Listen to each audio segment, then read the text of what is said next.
और ये वर्तमान सरकार ने जिस प्रकार से सिलेंडरों के कनेक्शन बांटे हैं, हर घर नल जल योजना लेकर गए हैं, सड़क परिवहन की व्यवस्था इतनी अच्छी की है, जनधन खाते खुलवाए हैं, वो सब आधारभूत आवश्यकताएं प्रोवाइड कराने का प्रयास किया है जिससे गरीबी दूर हो, खासकर निरपेक्ष गरीबी। और भारत में ये गरीबी दूर हुई है। मीडिया के हालात तो ये है कि मीडिया कुछ और ही कवरेज कर रहा है। मतलब आप समझो कि एक गधा हाथी की खिचड़ी खा गया और उसमें भी उसे खिचड़ी का स्वाद आ रहा है। खैर, तलवे चाटने से ज्यादा ही अच्छा स्वाद आ रहा होगा खिचड़ी चाटने में। तो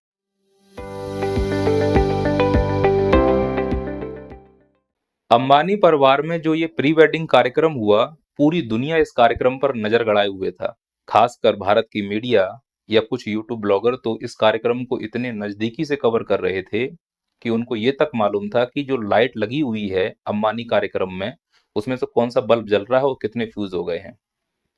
इस कार्यक्रम को लेकर कई लोगों ने नकारात्मक प्रतिक्रिया दी, कई लोगों ने सकारात्मक प्रतिक्रिया दी। इस कार्यक्रम को लेकर मेरा जो दृष्टिकोण है वो थोड़ा अलग है और मेरा दृष्टिकोण चिंताजनक है, खासकर भारत के युवाओं के लिए। पर इस कार्यक्रम की कुछ अच्छी बातें भी हैं भारत के लिए और कुछ खतरनाक नुकसान भी हैं भारत के लिए। भारत के लिए यह कार्यक्रम अच्छा किस मायने में है, पहले उस पर बात कर लेता हूं। यह कार्यक्रम भारत के लिए भौकाल बनाने का काम कर रहा है। पूरी दुनिया को पहले यह लगता था कि भारत सपेरों का देश है, फिर धीरे धीरे भारत ने अपनी छवि बदली। छवि कैसे बदलती है आप बताओ? सामने वाले को जो आप दिखाओगे, सामने वाला उसी पर तो विश्वास करेगा। तो भारत अंबानी के इस कार्यक्रम के द्वारा दुनिया को जो दिखा रहा है, दुनिया की छवि वही बन रही है। क्योंकि दुनिया के जितने लोग इस कार्यक्रम को देख रहे होंगे मोबाइल या टीवी पर, वो ये चमक धमक देख रहे होंगे। और अंबानी जिस प्रकार से खर्चा किया है और जिस प्रकार से विदेशी कलाकारों को बुलाया है, तो विदेशी लोग मजबूरन उन कलाकारों को देख रहे होंगे, क्योंकि आप तो उन कलाकारों को उतना नहीं जानते हो जितना वो अपने कलाकारों को जानते होंगे। तो उनको लग रहा है कि कोई एक ऐसा देश है जो हमारे कलाकारों को बुलाकर हमें नचवा रहा है। अरे, विदेशियों को नचवा दिया स्टेज पर, और क्या चाहते हो? पानी की तरह पैसा बहाया है। तो इससे पूरे दुनिया में भारत के प्रति परसेप्शन बदल रहा है। ये हमारा एक फायदा है। अब चूंकि पूंजीपति है, बिजनेसमैन है, तो आरोप प्रत्यारोप तो लगते ही रहते हैं। पर हर बार आलोचना करने से पहले कुछ फायदे भी देख लो कि भारत को क्या फायदा हो रहा है। अब कई बोलेंगे कि भारत में गरीबी है। मैं इससे पूरी तरह संतुष्ट नहीं हूं। गरीबियों के कई प्रकार होते हैं, जिसमें सबसे खतरनाक होती है निरपेक्ष गरीबी। और ये वर्तमान सरकार ने जिस प्रकार से सिलेंडरों के कनेक्शन बांटे हैं, हर घर नल जल योजना लेकर गए हैं, सड़क परिवहन की व्यवस्था इतनी अच्छी की है, जनधन खाते खुलवाए हैं, वो सब आधारभूत आवश्यकताएं प्रोवाइड कराने का प्रयास किया है जिससे गरीबी दूर हो, खासकर निरपेक्ष गरीबी। और भारत में ये गरीबी दूर हुई है। अब गरीबियों के कई प्रकार हैं, तो गरीबी पूरी तरह से खत्म नहीं की जा सकती। लेकिन ये बात भी सही है कि ये सरकार बेरोजगारी को नियंत्रित करने में उतनी सफल नहीं रही। अगर नहीं कर पाते हैं तो ये जो गरीबी से लोग बाहर निकले हैं वो वापस से गरीबी में चले जाएंगे। पर दूसरा प्रश्न तो ये भी है कि संसद में हमारे प्रधानमंत्री जी कहते हैं या उनके अधिकारियों या नेताओं के द्वारा कहा गया है कि 80 करोड़ लोगों को अनाज बांटा गया है। वो अनाज नितांत गरीबी का ही परिचायक है। तो ये कंट्राडिक्शन तो है। इसके बावजूद भी इस मैटर को हम अलग से डिस्कस कर सकते हैं, पर हम जिस मुद्दे पर आपको ले जाना चाह रहे हैं उस मुद्दे को समझिए। तो इस कार्यक्रम को मैं इस मामले में अच्छा मानता हूं कि चलो भारत का भौकाल तो बन गया कम से कम। तो सर, ये कार्यक्रम खतरनाक है क्यों बोल रहे हो? बस इसी उद्देश्य को आप समझिए। नो डाउट इसमें दुनिया भर के बड़े बड़े दिग्गज आए थे, जिससे भारत की छवि थोड़ी सी चमक गई। लोगों ने देखा तो उन्हें लगा कि हाँ, भारत जैसा भी देश है, अमीर है, इतने बड़े बड़े गायक कलाकारों को यूं खरीद लेता है, यूं नचवा देता है। लेकिन इस कार्यक्रम का दूसरा पहलू जो है वो थोड़ा सा चिंताजनक है, और मैं कहता हूं ये बहुत चिंताजनक है, और ये धीरे धीरे घर करता जा रहा है। एक्चुअली इस कार्यक्रम को आप एक शादी के रूप में ना देखते हुए आप इस प्रकार से देखें जैसे कोई प्रोडक्ट लॉन्च हो रहा हो। क्योंकि जब कोई प्रोडक्ट लॉन्च होगा, पूरी दुनिया अगर उस पर नजर रखेगी तो वो प्रोडक्ट रातों रात पहचान में आ जाएगा। और चूंकि उसकी पैकेजिंग इतनी अच्छी है कि उस प्रोडक्ट के अंदर क्या अच्छा है क्या बुरा कोई नहीं देखेगा। अभी सब पैकेजिंग पर ध्यान रख रहे हैं, और वही हो रहा है हमारे भारत देश में। हमारे भारत देश में अयोग्यता को थोपा जा रहा है, और अयोग्यता थोपने का सबसे अच्छा तरीका है कि आप उसको प्रचारित कर दो।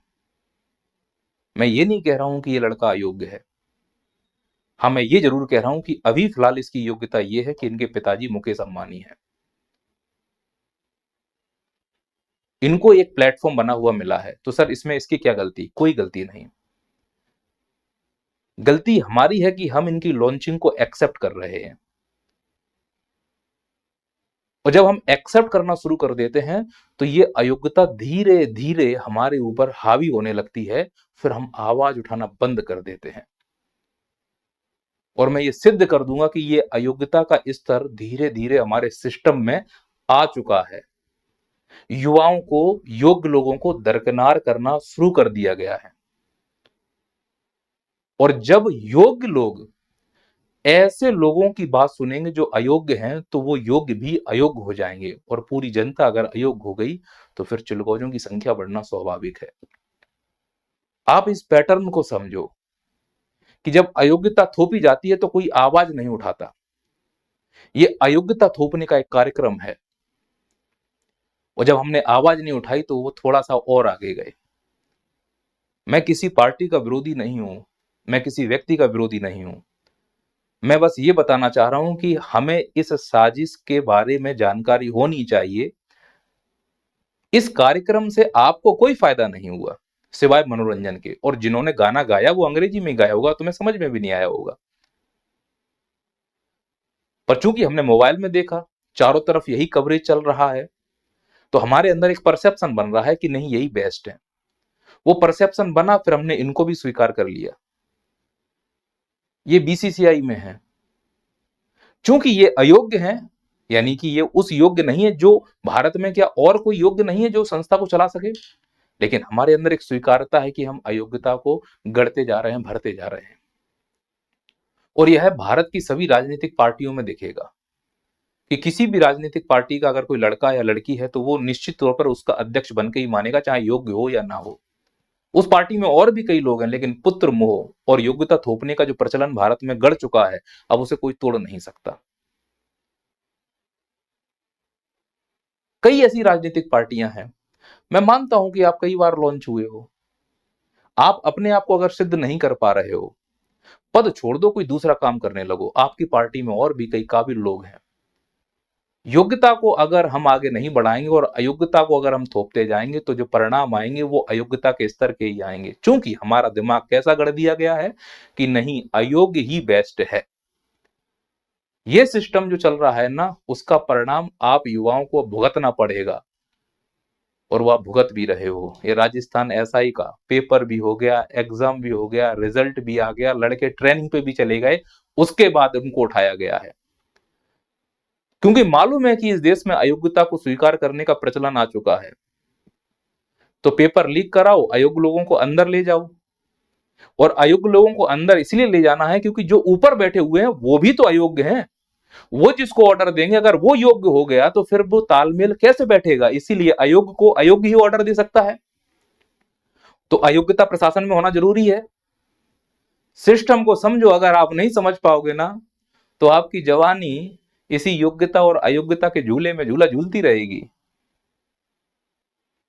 मध्य प्रदेश में पटवारी हुआ, लल्लन टॉप ने कवर किया था। लल्लन टॉप एक ऑथेंटिक न्यूज चैनल है, मैं मानता हूं अन्य न्यूज चैनलों की अपेक्षा कुछ तो सही करता है।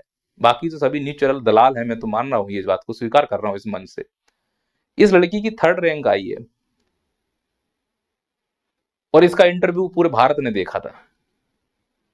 लेकिन हमारे अंदर अयोग्यता थोपने का जिद है, ज्वाइनिंग बांट दी गई है, क्लीन चिट दे दिया गया है, और हमने स्वीकार कर लिया। और मध्य प्रदेश के लड़के आंदोलन कर रहे हैं, करते रहो, क्योंकि स्वीकार तो तुमने किया है ना कि अयोग्य भी योग्य हो सकता है। ये सरेआम दिख रहा है, लड़की अयोग्य है, फिर भी उसको योग्यता दी गई। हमारे मध्य प्रदेश के मुख्यमंत्री कह रहे हैं, नए नवीन मुख्यमंत्री डॉक्टर साहब, कि पेटों में मरोड़ हो रही है किसी लोगों को जिनको ज्वाइन। अरे डॉक्टर साहब, पेटों में मरोड़ उन बच्चों को हो रही है जिनने सच में मेहनत की थी, रात रात भर पढ़ाई की थी, कोचिंगों में फीस दी थी, उनके पेट में मरोड़ होगी। और जिन्होंने 15 लाख रुपए दिए हैं, ऐसा कवर किया है लल्लन टॉप ने। इस लड़के ने ऐसा बोला होगा तो उसका उन्होंने इमेज लगा दिया। 15 लाख रुपए में पटवारी की भर्ती हुई है, ये सबको मालूम है, लेकिन ग्रीन चिट क्लीन चिट ये दे दी गई है, तो पेट में मरोड़ तो साफ होगी ही होगी। उनके नहीं होगी जो इस भ्रष्टाचार में फंसे हुए हैं, उनको नहीं होगी जिन्होंने धांधली करके इसमें सिलेक्शन लिया है, और उनको नहीं होगी जिनको ज्वाइनिंग बांटने से फायदा हो रहा होगा।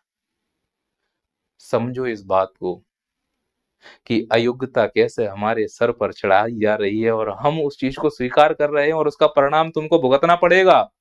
भारत में अब कोई ऐसा एग्जाम नहीं है जिसको लटका के नहीं रखा जा रहा हो, क्योंकि अयोग्य लोगों को उसमें एंट्री मिल रही है। चाहे हरियाणा का टीजीटी पीजीटी हो, उत्तर प्रदेश में शुरू से लेकर एंड तक पेपर लीक ही चल रहे हैं, क्योंकि वो लीक इसलिए करवाए जा रहे हैं जिससे अयोग्य लोगों को एंट्री दी जाए, क्योंकि ऊपर पूरी तरह से अयोग्यता हावी हो चुकी है और हम उस चीज को स्वीकार कर चुके हैं, आवाज नहीं उठा पा रहे हैं, क्योंकि हम कभी इस पार्टी के कभी उस पार्टी के।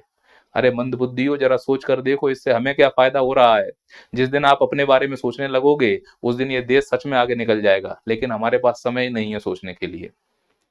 अगला प्रश्न आएगा, तो सर ये अयोग्यता को कौन प्रचारित कर रहा है? आप और हम।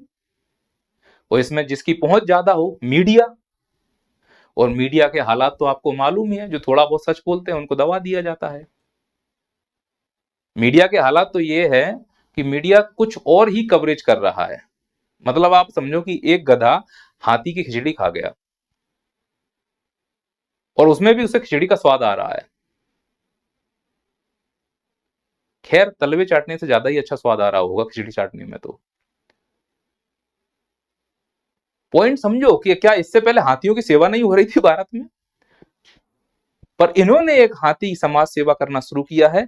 देखिए, जब व्यक्ति को लॉन्च करना हो ना, तो उस धारा में लॉन्च करो जिस धारा में पूरा देश जा रहा हो। धारा अभी राममय है, सनातनमय है। तो मैं बोलूं जय श्री राम, मन से बोल रहा हूं, लेकिन आपको लगेगा कि नहीं यार सनातनी है। मम्मी पापा बोल दूं सनातनी है। इस देश को मूर्ख बनाना कितना आसान है। और इसमें यह बात भी सही है कि इंटेंशन अच्छा है, जानवरों की सेवा हो रही है, लेकिन इस देश में जमीन अगर हथियानी है तो जानवरों की सेवा कर लो। इस देश में कोई भी बिजनेसमैन बिना लाभ के कोई काम नहीं करेगा। बस उस लाभ में वो समाज का कल्याण दिखाने का हर संभव प्रयास करेगा, और उसकी सहायता करेंगे ऐसे दलाल। अंबानी जी के कार्यक्रम से मुझे एक शिकायत है कि आपने इतने बड़े बड़े लोगों को बुलाया, पूरी दुनिया में आपने नाम कराया, फिर आपने गुमटी वालों को काहे बुला लिया जो पान मसाला बेचते हैं? ये लोग पान मसाला बेचने वाले लोग हैं, आपने इन लोगों को क्यों बुलाया? अब ऐसे छोटे मोटे लोगों को बुलाओगे जो इनका काम ही है युवाओं को गलत रास्ता दिखाना। देखो, हम इनको फॉलो कर रहे हैं लखनऊ में। आप जब इनको मिलने गए होगे, जो भी लखनऊ के लोग होंगे, लाठियां चली, आपको जूते चप्पल मारे गए। और ये हैं कौन? पान मसाला बेचने वाले। आपको सही दिशा नहीं दे सकते। इनको फायदा हो रहा है, इन्हें पैसा मिलता है ऐड करने का, फिल्म बनाने का, हमें क्या। इसीलिए बोल रहा हूं कि हमें अयोग्यता थोपी जो जा रही है उससे बचना है। हमारी आने वाली पीढ़ी में जो योग्य बच्चा है, अगर उसको आगे ले जाना है तो ऊपर की अयोग्यता को थोपना होगा, रोकना होगा, और उनके प्रति आवाज उठानी होगी।